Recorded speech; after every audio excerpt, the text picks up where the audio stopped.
సుమేరు శృంగ మధ్యస్థ శ్రీమన్నగర నాయిక చింతామణి గృహాంతస్థ పంచబ్రహ్మాసన స్థిత. వివరణ. సుమేరు శృంగ మధ్యస్థ అనగా మేరు పర్వతమునందు 3 శిఖరములు బ్రహ్మ విష్ణు మహేశ్వర లోకములకు ఆధారములు. వీని మధ్య గల శ్రేష్టమైన 4వ శృంగము యొక్క మధ్యస్థానమున దేవి కలదు. శ్రీచక్రాన్ని సుమేరు పీఠముగా రాగి, వెండి, పంచలోహాలు, బంగారము మొదలైన లోహాలతో పోతపోస్తారు. భాస్కరాయల వారు స్థాపించిన సుమేరు పీఠం కాశీలోని విశాలాక్షి మందిరానికి ఎదురుగా ఉన్నది.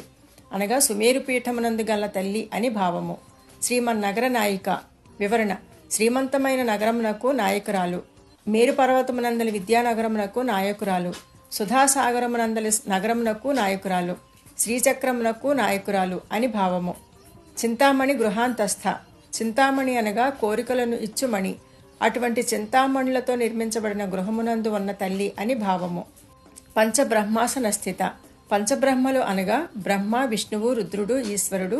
వీరు 4 మంచపు కోళ్లుగా సదాశివుడు పరుపుగా ఉందురు. ఆ మంచముపై త్రిపుర సుందరి శయనించి ఉంటుంది.